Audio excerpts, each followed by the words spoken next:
The views and opinions expressed do not necessarily represent those of Access Fort Wayne, the Allen County Public Library, or any other supporting group.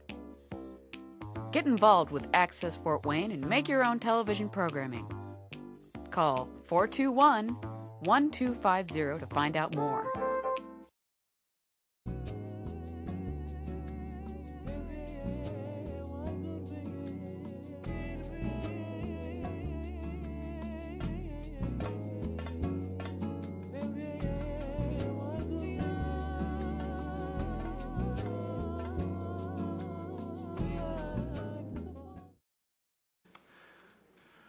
Well, we appreciate you all being here tonight. My name is Michael Spath, and I, in addition to my full-time job at IPFW, I am the Executive Director of the Indiana Center for Middle East Peace. Our mission to promote peace, justice, and human rights locally and globally through education, the arts, intercultural dialogue, and resource sharing. And we're really, on behalf of the whole board, our whole organization, we're really delighted to welcome you here tonight. Thank you for coming. Encourage you to grab a flyer on your way out from the table in the lobby. This is the our fifth program of the year, and we've just really been excited about what we've been offering. Come 2013 in the winter and spring, we have Louise Pascal in January, a woman who spent some time in Afghanistan, working on the Afghan Children's Songbook Project, saving indigenous children's music in Afghanistan in light of the iconoclasm and destruction by the Taliban of the cultural relics and the cultural forms in that culture. She's saving children's music and publishing them, and part of her funding comes from National Geographic, and she'll be here for about 3 days. In January, she'll be speaking up at IPFW, she'll be speaking here at the library, and she'll be one of our guests, and we're really delighted that she'll be here. In February, we're hosting Layla Buck. Layla is performing right now off-Broadway. She's an author, a writer, an actress, a peacemaker. She's going to perform, I think, a couple of one-act, one-woman plays about the other and about immigration. Lebanese Christian married to a Jewish man, talks some about Israel-Palestine, but also talks about just what it means to immigrate to the United States and what it means to be looked at as the other.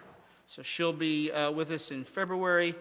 In April, we're really delighted to have Mark Braverman, Jewish psychiatrist and author of Fatal Embrace, Christians, Jews, and the Search for Peace in the Middle East. And his topic is An American Jew's Call to Action on Israel and Palestine. We're really happy that Mark's going to be with us. And then on May the 9th, we have Faisal Astrabadi from IU Bloomington. He's the head of the Center for Study in the Middle East at IU. And he was asked by the new Iraqi government as well as the U.S. government in 2004 to be the principal author of the new Iraqi Constitution and Bill of Rights.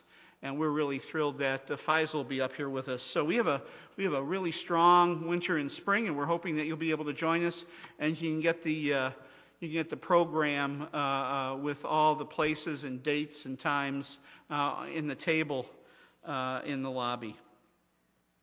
I'd encourage you to consider going with me in June 9 to 22nd, our next Study in Solidarity tour, where we meet with Jewish and Christian and Muslim peacemakers in Israel and the Palestinian territories, people who are working for a nonviolent social transformation in the area. And so if that suits your fancy, grab a hold of me afterwards, or there's a flyer on the table as well. We have some olive oil from the Palestinian territories that we'd invite you to purchase, and there are other materials on the table outside.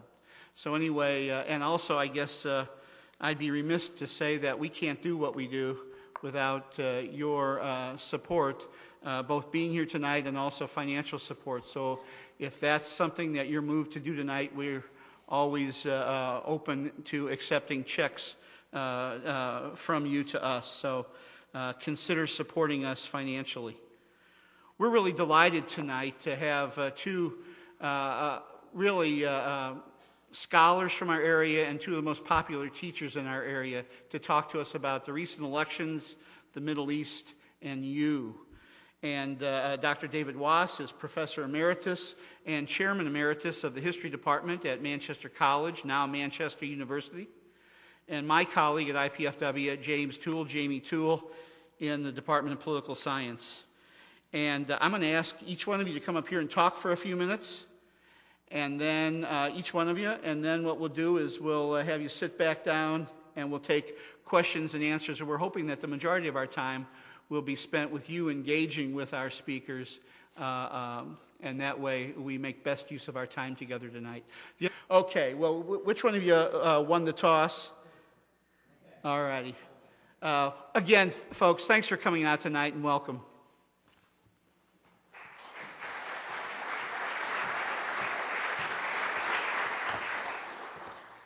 Well, hi everybody. It's great to be here with all of you.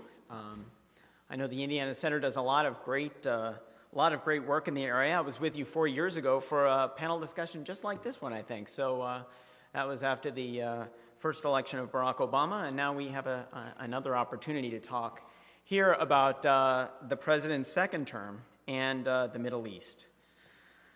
I'm going to worry Michael a little bit by telling him that I have more in my notes than I can possibly say in just 15 minutes. But I will reassure him that I will stick to the 15-minute time limit because I love discussion and question and answer periods too. So there's just so much to say, of course, on this subject. But I'll keep my remarks brief so that we can all talk.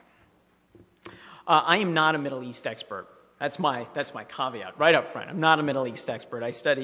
Originally I studied post-communist Eastern Europe in the 1990s and last decade, and now I've broadened my interests to teach and write on U.S. foreign policy and patterns of global politics more broadly. So I view my task this evening as speaking about the presidential election and the Middle East in broad perspective. Rather than focusing on individual events in the Middle East, although I'd be happy to talk about those kinds of things too, but my expertise on them will be somewhat more limited. In my brief comments, I will cover three general topics. The first, second-term presidents and foreign policy. The second, President Obama's record on the Middle East in the first term, and what we might expect from that record about a second term.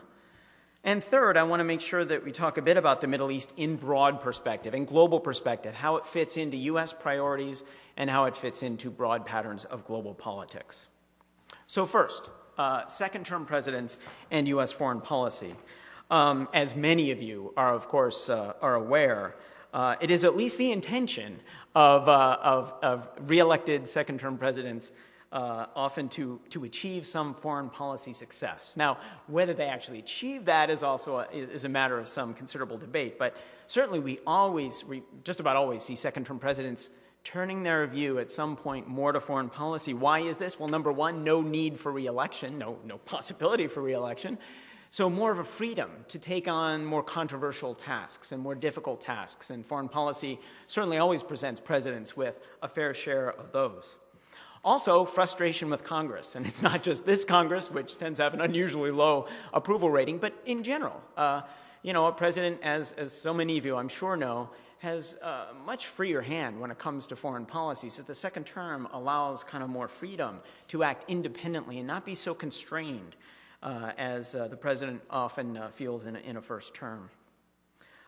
So the question then becomes, how would this affect Barack Obama, and will he be able to act more intensively on foreign policy issues like the Middle East? And I think it won't surprise too many people when I say, well, much depends on the economy. So, when you look at the economic data right now, I think at least I would conclude that the economy is poised for a pretty good recovery at this point. Things seem to be perking up more now than they have in recent years. After our recession of a few years ago, we chalked up 2.7% GDP growth in the third quarter and the IMF is projecting next year that our economy will grow by 2.1%. Now, that's not that much, but it's certainly steady growth, continuing growth. And, if that all works out, then that would, of course, free President Obama to focus more on foreign policy if he so chooses. Of course, we are facing a fiscal cliff, and that could, of course, derail all sorts of things, foreign policy included. And at least from my point of view, I would suggest we can all certainly hope that we act intelligently and don't go over this fiscal cliff and act like adults and solve this problem and address the problem. But even if we come up with a reasonable solution to the immediate January 1st deadline, of course, there continues to be our problem with debt. And, that unless there is some miraculous, wonderful solution that is reached by President Obama and Republicans, and boy, I tell you, I'm not sure that's going to happen, then, of course, there are going to be long-term economic problems to continue to face. But still, there is this possibility, particularly if the economic growth continues, for more focus on the Middle East. On to my second topic, which is the Obama record on the Middle East. What has he done? Well, let me just review a few things that I think President Obama has done, for better or worse, and then I'll suggest a few comments on what this might mean for a second term. Well, in the first place, he changed the tone. And, of course, most of you will, of course, recall the famous Cairo speech of January 2009, in which he really tried to set a new tone, a new sort of sense of openness to the Muslim world, and a new sort of spirit of cooperation.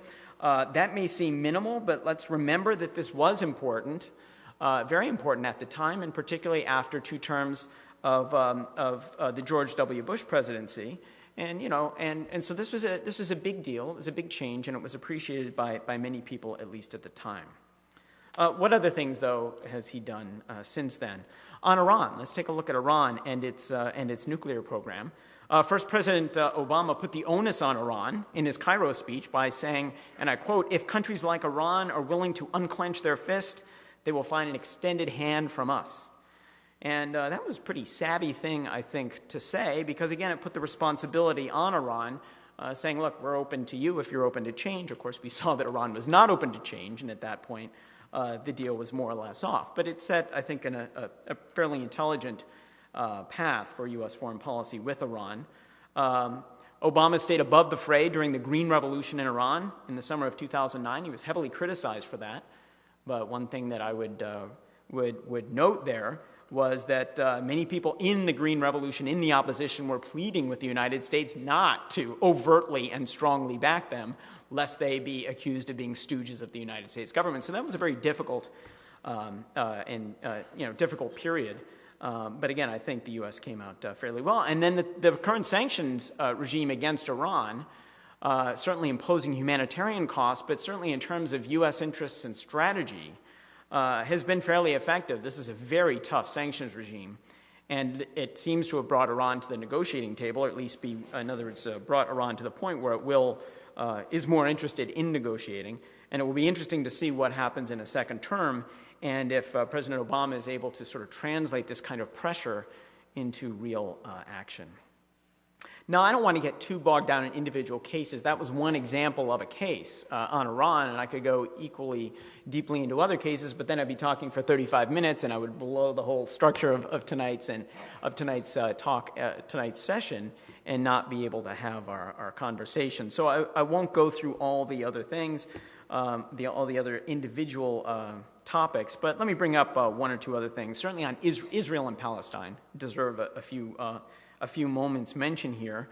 When we look at Israel and Palestine, by contrast, I think, to what we see in Iran, we see virtually no achievement whatsoever from President Obama. I mean, of course, there's been action, some action, there's been some envoys, et cetera, but really no achievements to speak of with Israel and Palestine. Moreover, very little effort, it seems, from the Obama administration.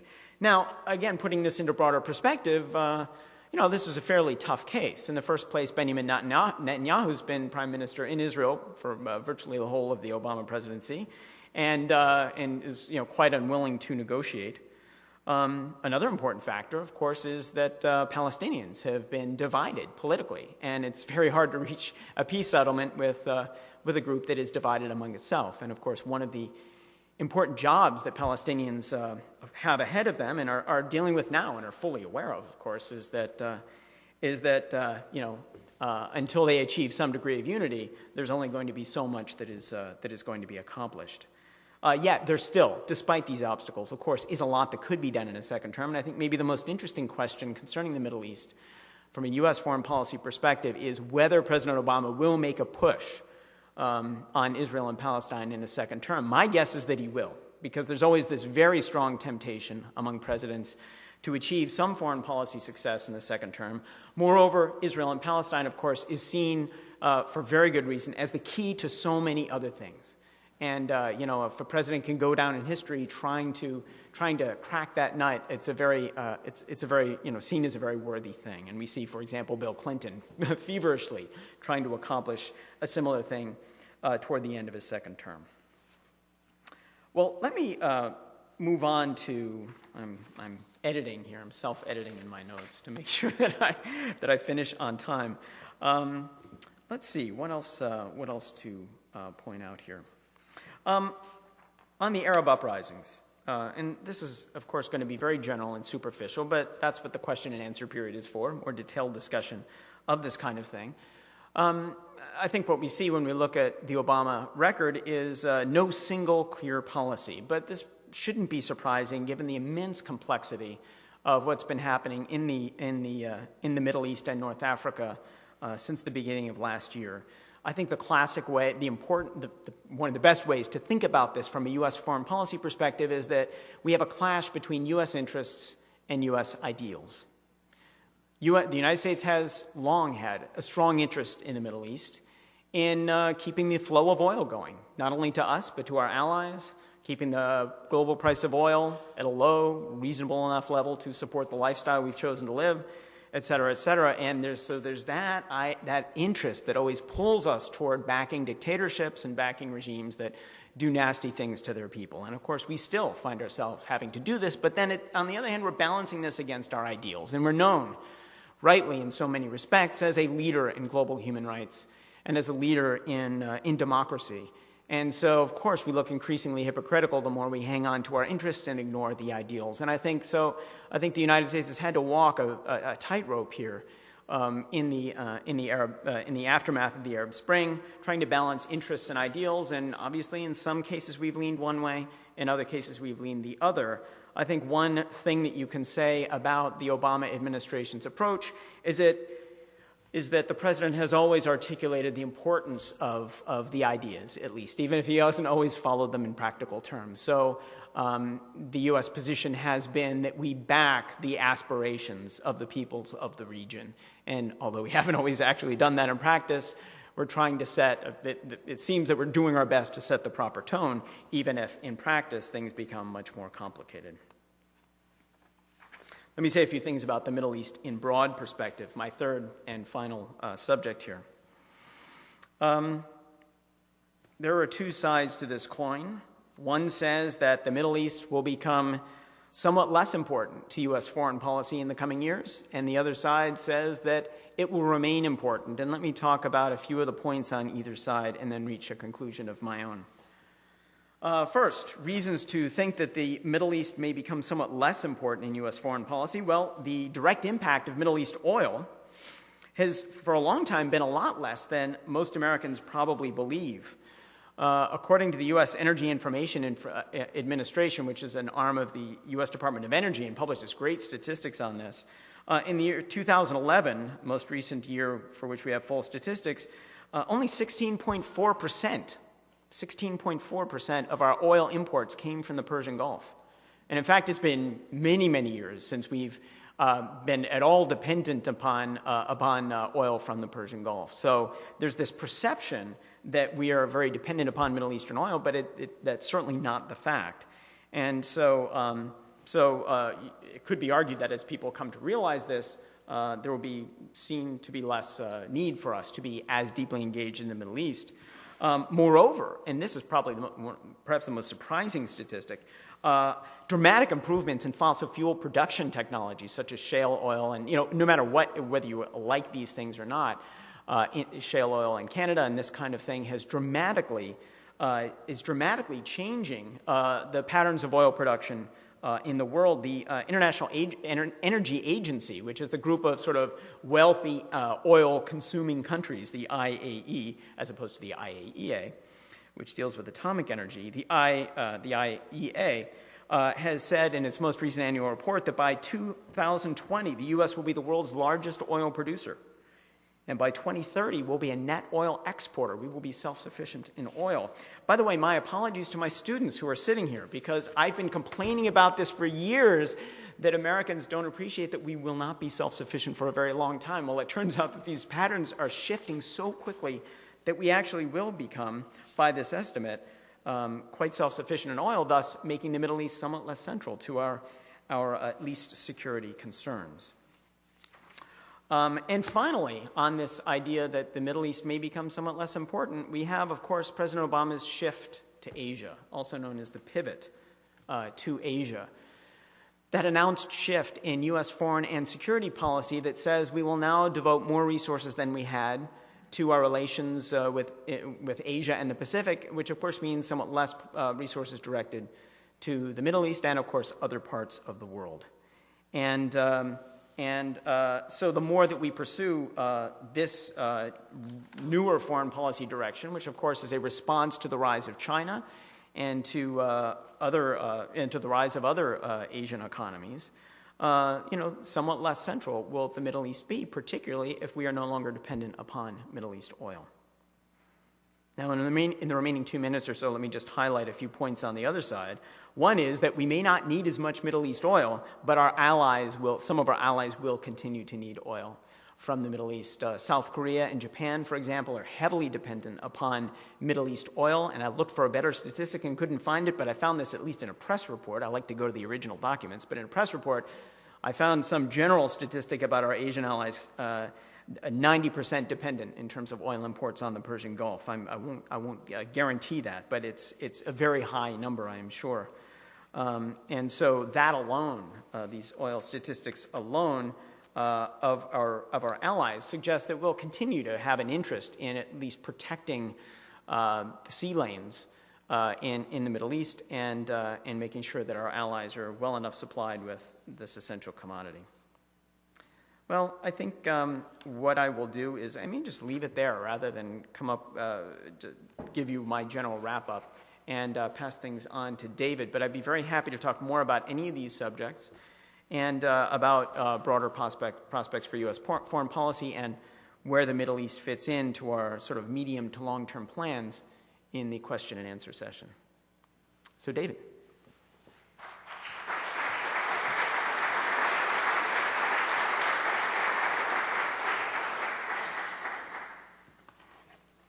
Thank you, Jamie.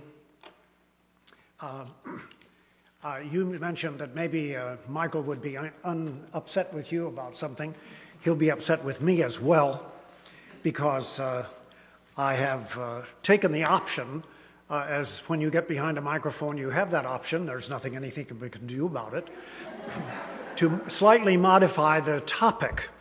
Well, the topic is the recent election, the Middle East, and you. I would like to pluralize election to elections and you, and then talk about the Middle East, because it seems to me that there are circumstances and factors that control and modify where the United States is with regard to the Middle East that are very important over a very long period of time. And of course, when you get to my age, 30 years or 13, I can remember 13 presidents. And but that's recent elections, as far as I'm concerned. So we'll just run right through those 13 administrations. No. Actually not. But I think that it is increasingly important for us to remember that our relationship to the Middle East is very long and very deep in strange ways that sometimes we don't think about. That is, we are not particularly aware. Now, one of the factors when we turn to you, the you that are engaged and the you that is the general electorate, we have a long interest deficiency with regard to the Middle East. The American public has not known anything about the Middle East. It has not in my lifetime, expressed a great deal of interest in the Middle East. It has not elected people who have primary interest or talents with regard to the Middle East. Therefore, all of our presidents from Franklin Roosevelt to the present have learned on the job when it came to the Middle East. Some of those were less successful than others, but none of them were particularly successful with regard to long-term relationships that are possible. So there's a low priority, both in the administrations that we have experienced and in the public, with regard to what the Middle East is. That means that an individual election has a relatively small impact, in my judgment, upon where we are going with regard to international affairs, especially with an area so complex as the Middle East. I want to second what Jamie said. I'm not a Middle East expert. I've taught a lot of courses on world civilization and have traveled a little bit in the Middle East and staggered around, but I am by no means an expert. I am speaking from a generalist standpoint and as a historian. Our first contact with the Middle East as the United States was in 1933. A couple of geologists went across from Bahrain over to the western shore, and they began looking for oil. Saudi Arabia had only been founded the year before, in 1932. So in the second year of the existence of Saudi Arabia, the United States became commercially interested in Saudi Arabia. And the Southern California Standard Oil Company became a contractor with the government of Saudi Arabia. Now, what's interesting is, and important, is that Saudi Arabia was interested in oil, but it also was looking for a base upon which to build a government and to relate to the world. And the base which it chose was Wahhabism. And Wahhabism is the most conservative part of the Islamic theological spectrum. So the Wahhabis became closely associated with Aziz, the founding president, and Saudi Arabia, since that time, with its oil money and its interests, have built thousands of madrasas around the world and mosques emphasizing Wahhabism. Now, what's intriguing to me is the fact that the United States became involved and interested in Saudi Arabia while knowing nothing about it. And it certainly knew nothing about Islam, and it knew nothing about Wahhabism. And therefore, we became a fast ally. There's no ally that is longer as far as the stable of American allies in the Middle East than Saudi Arabia. We recognized it in 1933 under Franklin Roosevelt. Franklin Roosevelt, and since that time, long attachment of very prominent people. Saudi Arabia's relationship with the United States has been fast, strong, and deep all through those years. That is illustrated by the investments, by the people who have traveled, even by 9/11, in which 18 airplanes left after the attack upon the towers, loaded with Saudi Arabians leaving with permission from the White House, who went back to Saudi Arabia. Who were they? What did they represent? Why were they here? We have no idea, and we have no way of exploring that. But what it does illustrate is the fact that we have a very close relationship with Saudi Arabia, and it has remained strong to today. At the same time, we have stayed strong with Saudi Arabia as an ally. We have therefore supported Wahhabism, which is the soil upon which Osama bin Laden's movement and Al-Qaeda is built. We have a foreign policy dilemma when we don't even know it. We have not explored it. We have had no public debate. We have not discussed it. And the American public is unaware that we, on the one hand, support a regime with strong alliance that is we have interest in oil, as Jamie has pointed out, but also its primary interest is in advocating a theological position with which the United States basically disagrees. What message is the United States sending to the world under those circumstances? Now, we'll maybe come back to that if time permits. But secondly, just a few years later, in 1948, the United States was also on the ground at the founding of a nation. And that was only 15 years after the founding of Saudi Arabia. The United States was on the ground for the founding of the State of Israel. Truman, according to McCulloch, very good biography of Truman, was conflicted as to whether or not to recognize Israel. But he was overcome with the impact of the Holocaust and what Jews were going through. And he was persuaded by some very influential persons in the Jewish community in the United States to support the founding of an independent Israel, and therefore independent by UDI, Unilateral Declaration of Independence. When Israel declared itself independent in 1948, the United States was the first nation to recognize it. Now, an interesting thing, just as in Saudi Arabia, the United States is supporting a state and an economic investment, and also at the same time, vigorous Zionism, which, if you look at what the objectives of the State of Israel have been in the Middle East, they run diametrically opposed often. Maybe diametrically is too strong a word, we can talk about that, but nevertheless, very much against or in opposition to what the United States has advocated. So the United States has been in this very strange position, not only with Saudi Arabia, but with Israel, in terms of saying what we support and what our ideals are, and at the same time supporting a state unequivocally which runs again and again and again against American values with regard to its relationship to its neighbors, invasions, bombing, settlements, and a variety of things that we could talk about in greater detail. So the U.S. public is also conflicted. I can remember those Pathé News. There are a few white hairs out there. Perhaps you can remember the Pathé News, black and white.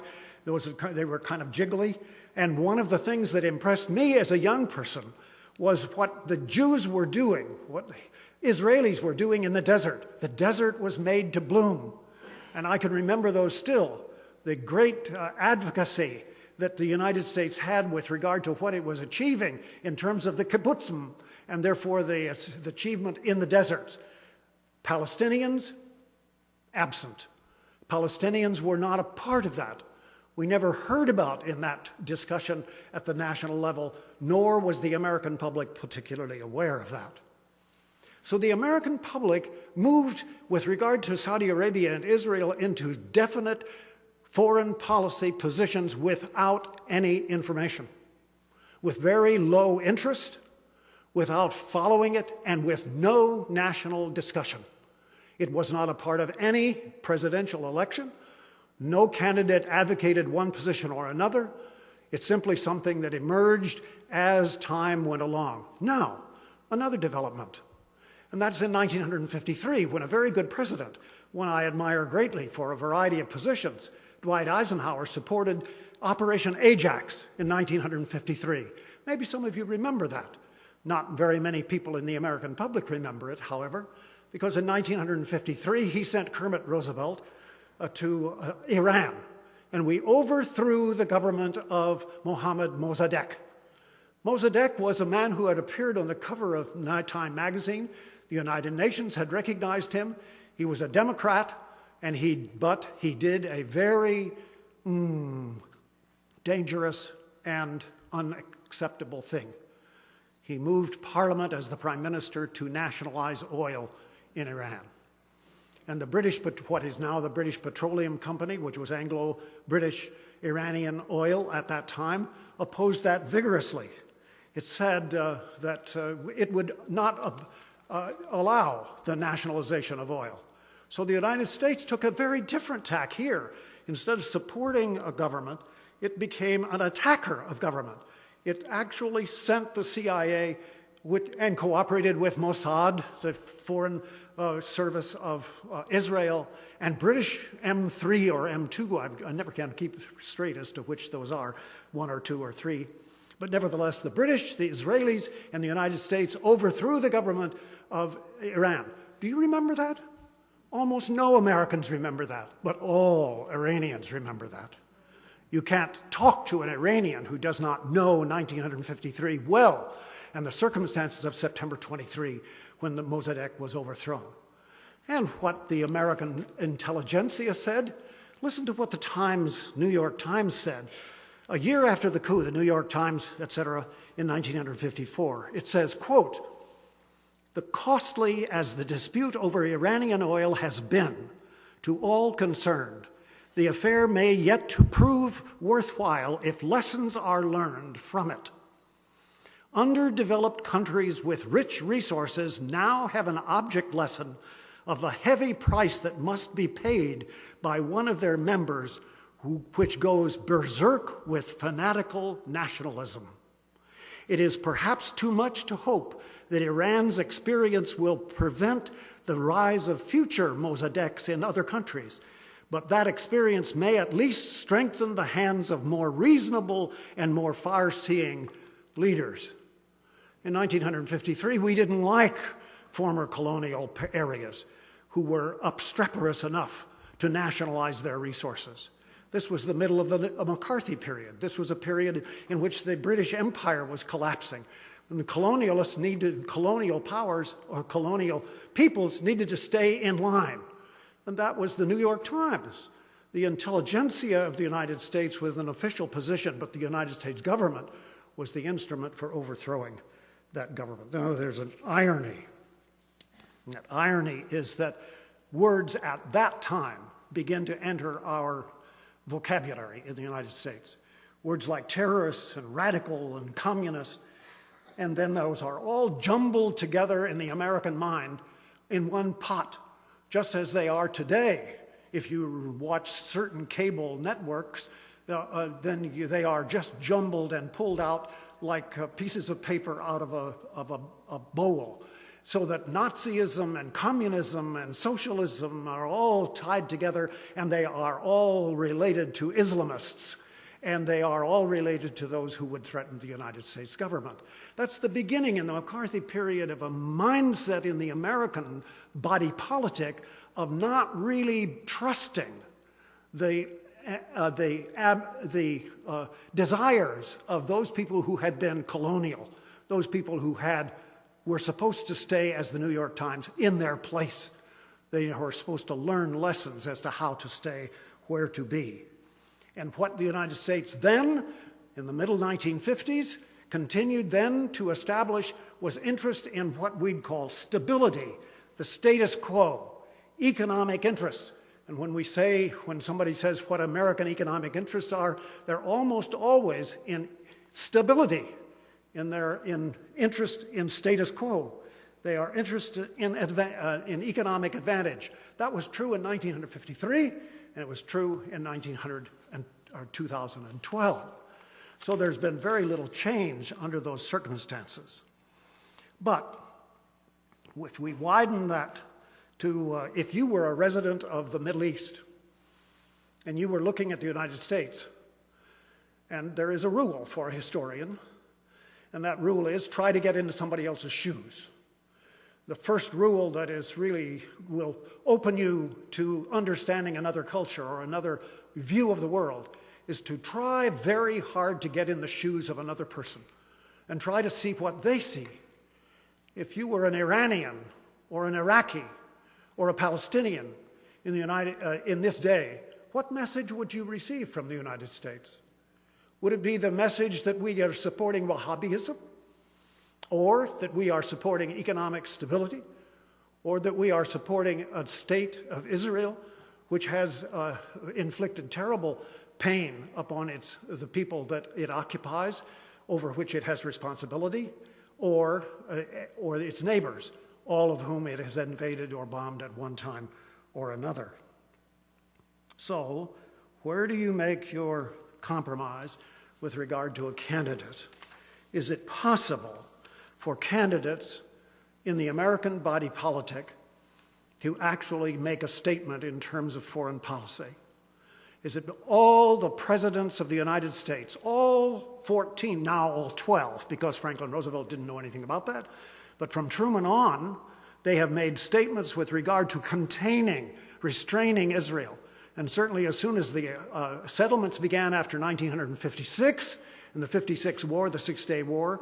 From that point on, the United States, every president has said the settlements are illegal. The United Nations has said the settlements are illegal. They are said that they must stop. The United States has again and again, presidents said, settlements must stop. And now we are in this crisis with M3 or M1.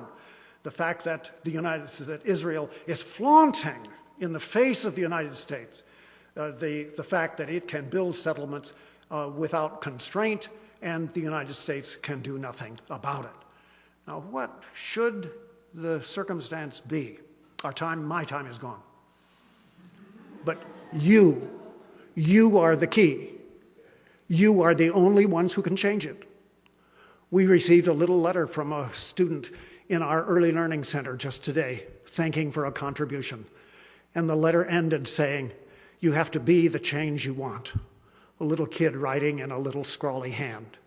And that's true. You are the only ones who can change American foreign policy. A president is not going to do it. Mr. Obama made a statement with regard to the attack upon Gaza, defending Israel, saying that any state has the right to defend itself. He said nothing about the Palestinians.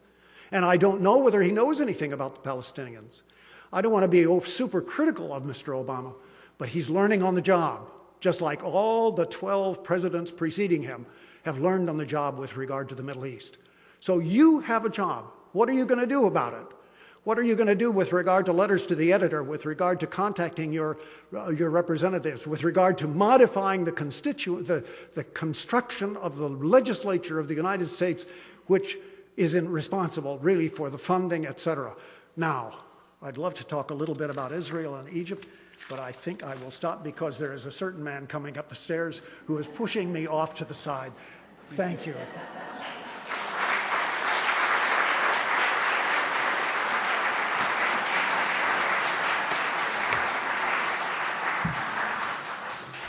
We want to open the floor to questions, but let me just ask you both, because it's just very, very relevant and in the news in the last day or so. Neither one of you said a word about Syria. Would you say a word, and then we'll open it up to the floor for questions. Yeah? Okay. A word will be too little, so I will need to take a few minutes here. But so about Syria, as I said, the United States perennially faces a clash between interests and ideals in the Middle East, and we've seen tremendous human suffering in Syria. And if we were acting based on ideals, we would be doing much more now than we are doing. However, Syria is an incredibly complicated situation, and it's always awkward to make these kind of cases because it makes you sound very callous, considering the human suffering on the ground. But for example, intervening in Syria would be far more dangerous and difficult, dangerous and difficult, than, say, was intervening in Libya, where things were much, much clearer, where we had a government in Libya that had basically been discredited in many ways all around the world, did not have a whole lot of close allies, and certainly was not in the very heart of the Middle East, bordering Israel, Lebanon, Iran, etc., Turkey, in a very crowded and dangerous neighborhood. Moreover, once we did intervene in Libya, we did so on a UN Security Council resolution that really did not authorize us and the British and French and Qataris and others to go as far as we actually did in Libya by overthrowing Gaddafi, etc. And so as a result, the Russians and the Chinese feel pretty burned by that UN Security Council resolution, so it would be a lot harder to get one here. Now, in the last few days, of course, the big news concerns chemical weapons in Syria, and President Obama has said that will be a red line if Assad chooses to use those weapons. I think at that point, at this point, if he does choose to, use or at least threaten to use these weapons, then I think we'll rapidly see more action. In fact, there's a lot of action behind the scenes now. Hillary Clinton met the Russian foreign minister today in Dublin on the outskirts of the OSCE meeting in Dublin. The Russians seem to be softening on Syria, and their patience is worn thin, and I think they realize there's no way their ally Assad is going to survive anyway. And so there may be openings here, but I would conclude by going back to my interest versus ideals thing. I think that if we do act more forcefully in Syria, it's not really going to be based on our ideals. It's going to be based on our interests, and the interest is keeping chemical weapons out of the hands of Islamic extremists. And I think that will be the way in which this is justified to the American people, if indeed there is some kind of increase in our, if there is in fact some kind of intervention in Syria. I certainly agree with what Jamie has said. I think it's important to keep in mind that the United States has never been a revolutionary nation, and it doesn't understand revolutions. We fought a war for independence, but we fought a war to defend British rights in North America. We did not fight a revolutionary war. Right. We were afraid of the French Revolution at the same time. We have never supported a revolution in Central America or in the Middle East or in Asia. The United States simply does not understand and is not sympathetic with a revolution. We are dedicated to status quo and supporting that which exists and which supports the long-term or short-term interests of the United States, as those are interpreted by the persons in power at the present time, and that has a tendency to be economic. And therefore, when it comes to Syria, we are in a caboodle of a problem, because we don't understand revolutionaries, we don't know what to do with them, and as Jamie has pointed out, the complexity of that, who do you support in a revolutionary movement? We don't have any central command, we don't have anybody that was really that has stepped forward. Maybe that will emerge, but we generally do not relate well to revolutionary movements. So we are, again, caught a little bit, plus the fact we don't know anything about Syria. I doubt that more than 5% of the American public could locate it on a map. And therefore, for us to have a great deal of say as to what goes on, what they ought to do, how they ought to govern themselves, is something that we have not very strong grounds upon which to operate. Questions, please. Could you repeat the question? And David and Jamie, whoever's going to go first, could you repeat the question for the whole audience? Sure. This is about the National Defense Authorization Act.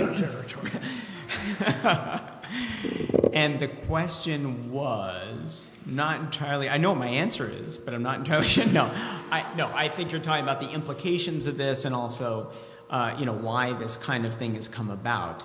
And let me just, in broader context, let me just say that, ever since, I'll move away from the mic a bit, we seem to be ringing. Ever since September 11th, we've had this debate about security and liberty. And there's been this assumption that, of course, there's a big trade-off between security and liberty. The more secure we want to be in worrying about terrorist attacks, then the less free we must be. And, of course, this is the environment in which the Patriot Act was created, et cetera. And these kinds of things also fall into this category. I would argue that there is clearly a trade-off between security and liberty, but it is not absolute. There are a number of ways in which you can be secure and free, and where increasing one does not necessarily mean decreasing the other. And so I would simply answer the question by putting that into broader perspective and saying that I think we still haven't recovered from this sort of political reaction to September 11th. And in many ways, that's understandable. It was a traumatic experience. It was the worst terrorist attack ever recorded in human history. There may be worse ones we don't know about, but the single worst terrorist attack in terms of lives lost ever recorded. And so it's understandable we have this reaction, but at some point, I think it'll be important to sort of back away from that and see things in a more balanced perspective. I agree. Next. Judy? Question is that Hamas is talking with the Palestinian Authority and in Ramallah, which is the capital that the Palestinian Authority uses. The Hamas and the Palestinian Authority found themselves in considerable difficulty after the election of 2006. I happened to be in Ramallah observing the election in 2006, an open, free, marvelously conducted election. We toured around the city of Ramallah, looking at polling stations, etc. And the great tragedy was when the election was all done, the United States and Israel said they would not recognize the election. It was an open and free election, but they would not recognize it. And under those circumstances, Hamas and the Palestinian Authority fell into almost an irretrievable conflict between the two. And that's complex, and we probably shouldn't spend too much time there. But with the recent bombing and attack upon Gaza, which we still are trying to figure out who won and who lost, but certainly the Hamas did not lose, it is in conversation with the Palestinian Authority. And hopefully some kind of agreement would come, because it's only with the combination of those two that we will really get some kind of unified picture. Hamas is very badly presented in the American press. It almost always is followed in, if you read a newspaper article, with terrorist organization or Islamist or radical or something of that nature, rather than dealing with it as a political organization and the government of Gaza as it is. So we have a hard time coming to a conclusion about what it would be, but we hope there would be good result of that conversation. Well, I would say generally on the issue of reconciliation between Fatah and Hamas, it's essential that this happen if there's any chance of a settlement of the issue. I mean, one side cannot be divided and be in an effective negotiating position. Now, I'm quite sympathetic to the Palestinian cause. I'm also quite sympathetic to the Israeli cause. I think that this is a tragic situation in the truest sense of the word. It's something that is very difficult to overcome, and I think both sides have very deep and very legitimate grievances against one another. I study ethnic conflicts all around the world. I teach a whole course on it and other things. And what I find, and what the literature shows is very, very deeply, is that in conflicts like this all around the world, there tend to be legitimate grievances on both sides. One side may be more guilty in the recent term than the other, and often things go back and forth, with one side more to blame for something, another side more to blame for another. So I am sympathetic to both sides in this conflict. However, I think that in both sides have a very important problem right now. For the Israelis, the main problem is Netanyahu and people who back him and who are very resistant to any kind of compromise.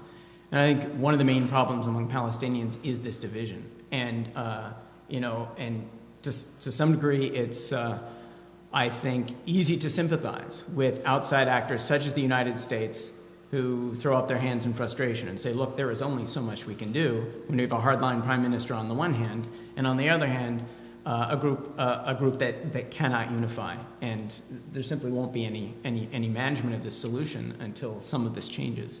We have an Israeli election come up in January. It doesn't look like Netanyahu's going to lose, but he's under a little more pressure than he normally is. Also, a guy like Netanyahu now has to deal with Obama for 4 years. He thought maybe he could get out of that and have his friend Mitt Romney in the White House, and it didn't work out for him. So he now has to come to terms with the fact that he's going to have a United States government that is at least somewhat dissatisfied with him, although I share David's general point of view that, yes, the United States has been very reluctant to criticize Israel for a long time. So I'm not seeing a whole lot of dramatic change there, but I think on the Palestinian side, unity is essential. I hope, just adding to that, I hope that there is a reassessment, a little bit of a reassessment in the American body politic with regard to Hamas. It is generally assessed in the press as just being an agent of the Muslim Brotherhood. And the Muslim Brotherhood actually is a very moderate Islamist movement. And we haven't talked about Egypt. We could do that. But I hope that there will be, out of any kind of conversation, and if we can somehow see a modification of looking at organizations for what they stand for rather than labeling them so that it's impossible to really assess what their objectives are. But yes, there are wins and losses on both sides. Todd. I wonder if you could explain, help me understand why the United States would take the position of... He's talking about the American position with regard to the authorization of recognizing the Palestinian Authority as an observer state at the United Nations. that elevates the state, that elevates it and allows it to join committees. The United States and Israel, in my judgment, are both very much afraid of that. The United States has been very critical of international courts of any kind because we are afraid of judgments in those courts against actions of the United States. And Israel is very much opposed because they are afraid. The massacres in Lebanon, for example, the Dutch tried to pursue that in the international court. It did not go very far against Ariel Sharon, but there is the possibility for many, many cases to come against the Israelis in international agencies if those agencies are actually addressed or approached by an observer state as Palestine now is. And therefore, the United States is frightened just as, in my judgment, that I don't want to say it is, I just say I don't know that, I'm just assessing in my judgment. But at the same time, the United States is not able to make a position internationally which opposes Israel. That it is politically impossible for an American administration to oppose Israel as long as we have the political atmosphere in the United States, not just from the Tea Party, but from an arm of Christian evangelicals, etc., who support Israel without reservation. Jamie? And that's just an opinion on my part. Yeah, we've backed ourselves into a corner on this. U.S. foreign policy has for a long time. As I said earlier, I try to be very even-handed in this conflict. I think it very much deserves to be treated in an even-handed way.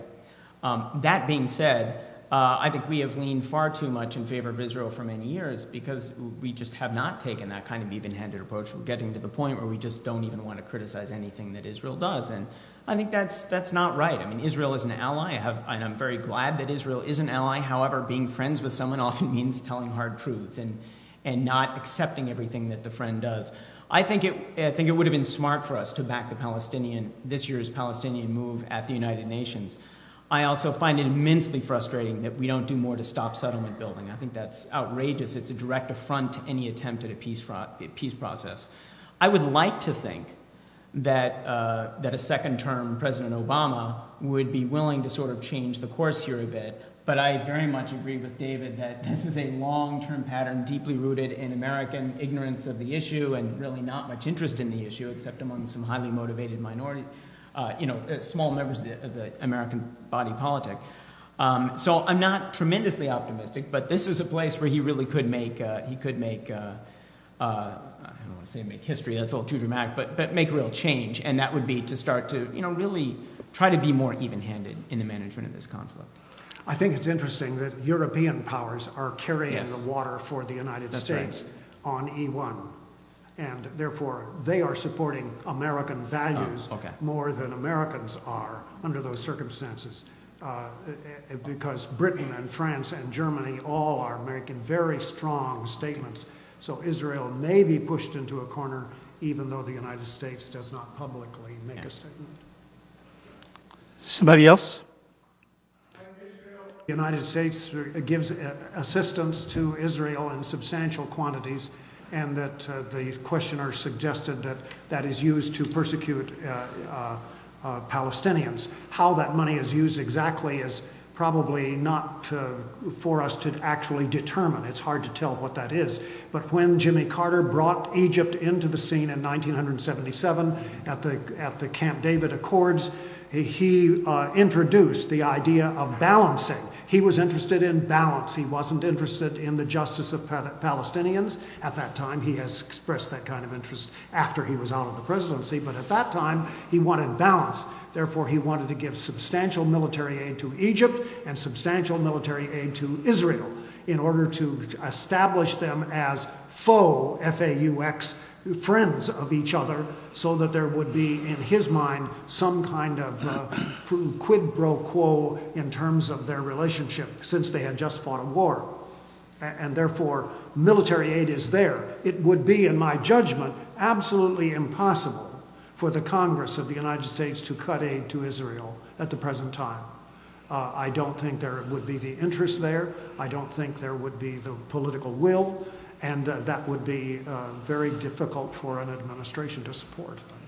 Go ahead. I would also say, just briefly, Israel and Egypt were for many years our top two aid recipients for just the reasons that David mentioned. It's only been in the last few years that they've actually fallen down to third, fourth place, et cetera. Yeah. But still, They were, Yes. half of American Oh. aid went to those two countries. I know there are folks here tonight who are very interested in what's happening in Egypt. Since you brought up Egypt, could you say a word about Morsi and what's going on in Egypt these days and how we relate to them as an administration and Congress? Well, I think it's very important for us to keep in mind that the Constitution which Morsi has advocated and that has been produced, you can get it on the internet, you can look at the whole. I've read the Constitution, the new one and the one of 1971, which preceded it, and the one of 2011, which was in between. And therefore, there's relatively little change. So again, if you're listening to the certain news channels, there is hysteria about Sharia law, etc. Sharia law was established in that Constitution. 1971 has been there as the basis of legislation in Egypt ever since that time. With regard to women's legislation or rights of women, there was a line added in this Constitution which upset women's organizations and civil rights organizations around the world in the fact that it said Egypt will support traditional Egyptian family values. Now, what does that mean? They have a Tea Party just like we have a Tea Party. And therefore, they have eliminated many things because they were in crisis trying to develop a constitution in the midst of almost irreconcilable positions which are theological. And you know and I know that you cannot write a constitution on theological grounds. And therefore, the constitution of Egypt is flawed. I don't know about Morsi. There's a very good article I think it's a very good article. I've read it a couple of times in the Current Time magazine about it's the most important man in the Middle East. I don't know about that, but nevertheless, it's a good coverage of him. And I think that looking at his coverage and the kinds of interests that he is working with some very, very difficult political forces. When he gave himself certain authority, it was to limit the courts and the military, because they had already abolished the lower house of the parliament, and the only way in which he could move ahead with regard to a constitution was to free himself of the courts. That's difficult. That's very difficult, and that's a dictatorial statement, and it's very hard to say that he was operating wisely. He certainly has stirred up a bee's nest. I would say that this country, of course, is the most powerful country on earth.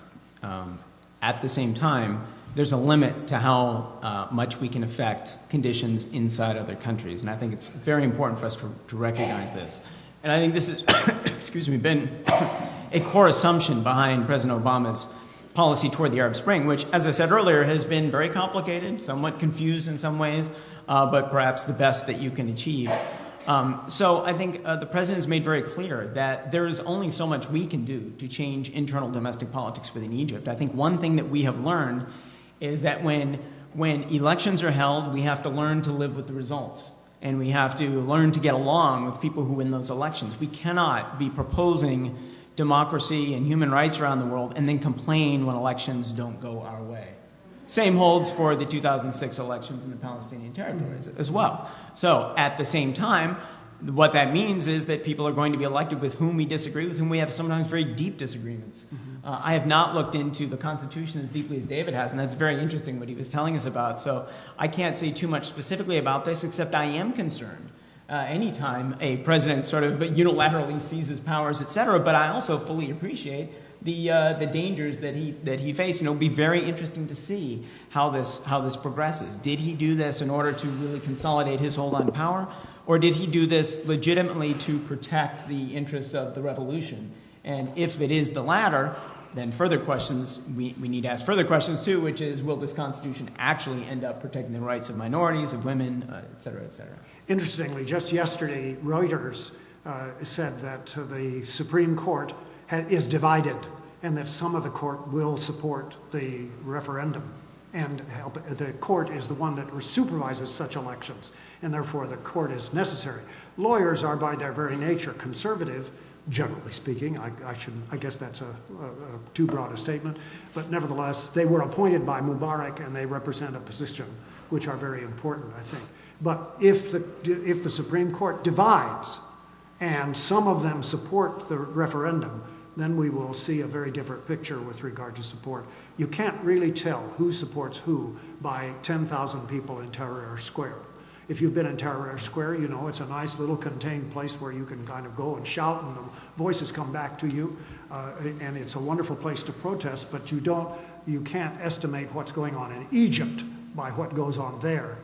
And therefore, the people who stand in the booths above and observe, it's interesting and it's good news, but it isn't necessarily a comment upon what's actually happening. So it's very fluid. You're right, we just don't really know. Who else? Yes, sir. Well, I agree with David that I don't think the conditions of the giving of this aid, let alone the amount of aid, is going to be changed by this U.S. Congress, and I wouldn't hold your breath. As to whether we should or not, I don't know. I mean, we do have legitimate security interests in the region, and I don't mind that some of our aid is given, a lot of our aid in those cases, given for military purposes. David? I think there's a strange arrogance that it goes along with giving aid to somebody and then telling them how they have to spend it. If you support them and you think that their cause is legitimate and you respect them as a sovereign nation and as intelligent people, then you give them the money and you stand back. I remember my parents once wanted to give us a king-sized bed, and the king-sized bed would not fit in our bedroom. And we said, well, really, we need a couch in the family room. But they said, no king-size bed, nothing. Therefore, that was an arrogant statement on their agenda rather than our agenda. And I don't think that you can give foreign aid on that basis. It really is, it has flashback, it has blowback. It's a negative thing for the United States to give aid and then say, well, you're corrupt or you are doing. If you're going to give aid, you have to trust the people to whom you are giving it, or don't give it in the first place. Another question? Yes, sir. We never should have had. Yeah, I made that statement. So the question is about my earlier statement that the sanctions are achieving our objectives, I think. And your point is perhaps we shouldn't have done that in the first place? Right. Sanctions, these are comprehensive sanctions imposed on Iran as opposed to targeted ones. Targeted ones are ones that focus just on the immediate leadership and freeze their assets or ban their travel, etc. Targeted sanctions are attractive because they don't tend to hurt anybody except the bad guys. The problem with targeted sanctions is they generally achieve nothing because there's so little pressure you can actually put on individual leaders. The other option, of course, is to impose comprehensive sanctions, which we are doing against Iran, which we did against Iraq for many years between the Persian Gulf War and the war in Iraq and beginning in 2003. And we've done elsewhere as well. And comprehensive sanctions, of course, put a lot of pain on society. And so they are morally very difficult to bear and morally questionable. However, they tend to be the only sanctions that actually achieve political and strategic objectives. I think international politics is very morally complicated, and often you have to do things that have nasty moral side effects in order to achieve other worthy goals. In this particular case, I would argue that that the threat of a nuclear weapon in the hands of Iran is important enough that the moral downside of the use of sanctions is worth accepting. But if this went on for a long time, I might change my point of view because that would mean that there would be increasing levels of suffering involved. These are very difficult moral choices, and I think it can be a little too easy just to think about it in terms of the one side. Yes, I think we think of sanctions as targeted, like targeted attacks from a drone, but they never are. They're a blunt instrument. The children and the women and the poor are very much caught up in sanction patterns, and the United States has used those broadly, bringing great suffering to many people. And so I agree with Jamie that it's the moral dilemma of utilizing that kind of weaponry is very difficult. What are our other options? Really, we've tried everything else in order to persuade the Iranians not to build a nuclear weapon. At the other extreme, the option is going to war or having some military attack, which I would not back at all. So the point is, for me at least, as I said, international relations is very morally complicated. There often are very few options. I think this is one of those cases. I don't back any type of military action or war to stop the program. On the other hand, I see no evidence whatsoever that the Iranian regime has responded to any other form of pressure. It absolutely has not. So the only form of pressure to put on them is through these morally difficult, comprehensive sanctions. So that would be my stand. Another question. Just to add to that, one of the difficulties is we don't know that they're working on an atomic weapon. That is, the Ayatollah has said he opposes it. Ahmadinejad has said there's no purpose. What would you do with an atomic weapon if you had one? And that's logical. That's reasonable. But at the same time, Iran is a sovereign nation, and it has signed the Non-Proliferation Treaty, which gives them the right to develop nuclear energy. And they are pursuing that. And it's a very proud nation, which has a great deal to gain by having nuclear capability in terms of its psychological relationship to its neighbors. And we should respect that. But we are in a dilemma because we have gotten this in our mind that they are working on a bomb. Where that idea came from, we're not quite sure, and we have no way of verifying it. And so we are on squashy ground, whichever direction we go. And here I would disagree a bit, because I think there is a lot of evidence from a number of... The evidence is never perfect. We saw this, believe me, we saw this before 2003, a war that I did not back at all. Because the evidence was manufactured, it was flimsy, etc. Of course, there is plenty of evidence that Saddam Hussein had been working to develop weapons of mass destruction. There was very little doubt about that. The doubt was how far he had gotten. And we were very grossly mistaken to have gone to war on that basis. Here with Iran, although evidence is hardly perfect, there is all sorts of evidence from a number of different sources, including the IAEA, on down, that yes, Iran is trying to develop nuclear weapons, but I do agree that we don't know what the ultimate goal is. There are very good reasons to suspect that the Iranian regime might just have in mind the building of weapons technology up to about the point where they could actually put it all together. And there would be a lot of advantages strategically to being just a little bit away from, but not actually building, nuclear weapons, because nuclear weapons, the greatest reason that we have seen countries develop nuclear weapons is for deterrence, to make sure that others don't attack them.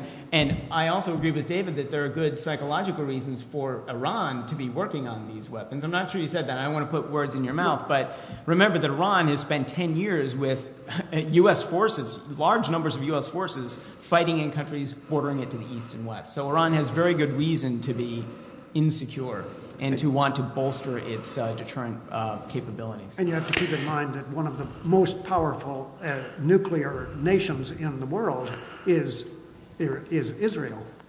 And therefore, the counterbalance in terms of you're going to do some kind of deterrent, then Iran has a ground for that. That is, So it's very... Let me get a couple more questions in here, guys. Sherwin? I think it's all too easy. Let's repeat the issues. There's two issues that Sherwin brought up. Number one, at the very least, the language from Iran toward Israel has been very, very problematic and dangerous. And so I would tend to agree with you, Jamie, that they've at least verbally made Israel very, very nervous about what might occur. Number two, Sherwin also brought up about, we've talked about the missiles we've talked about the bombings in Gaza by the Israelis. We've not said a word at all about the missiles emanating from Gaza into Sderot and the villages inside of Israel. And so I think those were the two issues that he raised. So let me just say that I don't think it's usually not helpful, I think, and I'm not responding to this, Anyway, it's usually not helpful, I think, to go sort of into a tit for tat. Who did what first? Who did what first? I mean, when you look at a conflict like this, there is plenty of blame on both sides, flat out. And anyone who doesn't accept that doesn't, I think, accept the reality of this. Addressing two individual points. One, Iran has made appalling statements about the destruction of the State of Israel. Now, does that mean that if it had a nuclear weapon, it actually would use the nuclear weapon to destroy Israel? By no means. And we have never seen, thankfully, so far, nuclear weapons used for that purpose, to, sort of carry out a threat to destroy a country. And we'll put Hiroshima and Nagasaki aside here. We could talk for hours on that. We won't. But so what we need to do when we ask about Iran's nuclear program is ask, is the Iranian regime suicidal enough to actually attack the State of Israel with nuclear weapons? I find it very hard to believe that it actually would. So there's only so concerned I can get about Iran having nuclear weapons. At the same time, it worries me a great deal that Iran would have nuclear weapons. And so I think it's worth working hard to try to stop that eventuality. About Gaza, I think I'll let David answer that, or we can come back to it. Because we only have a few more minutes, right, please. What I figured. No, I don't have anything to add. Okay, Norm?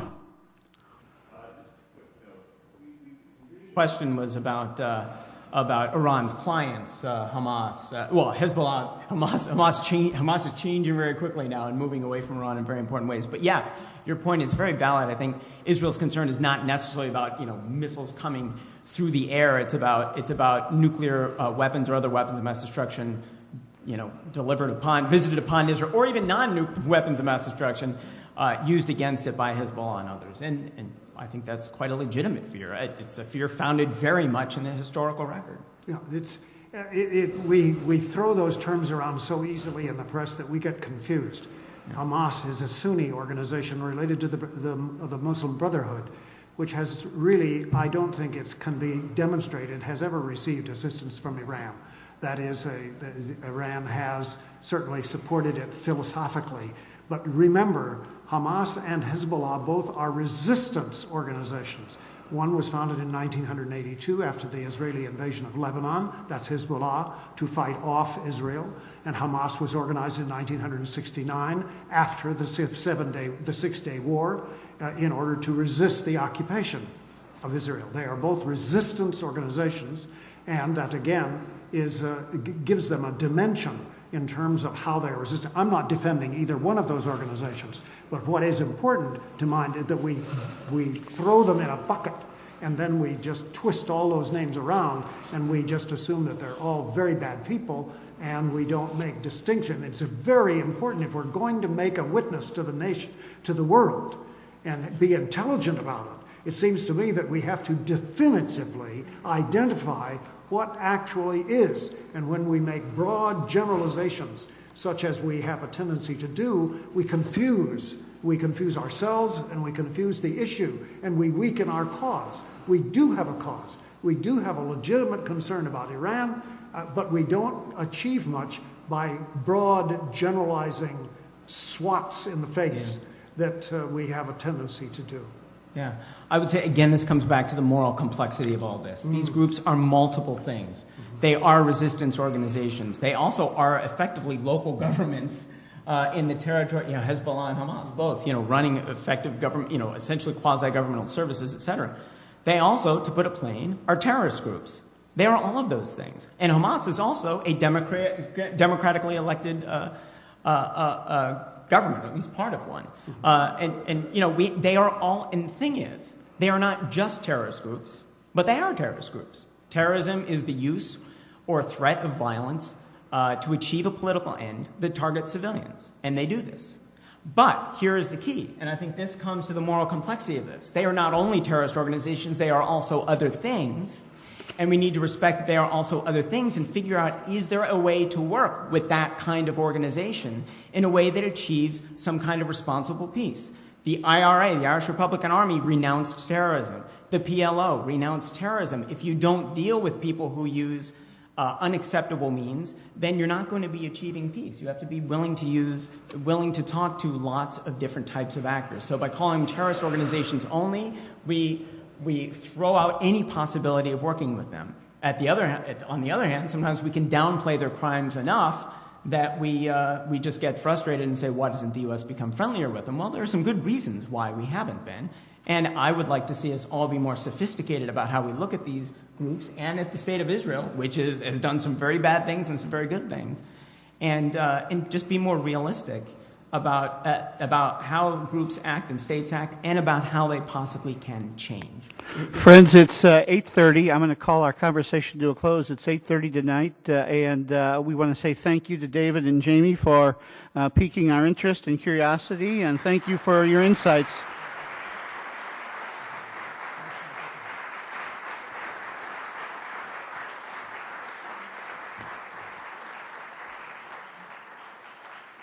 And David and Jamie will make themselves available if you want to have further conversation out in the lobby. Thank you, everybody, for being here tonight.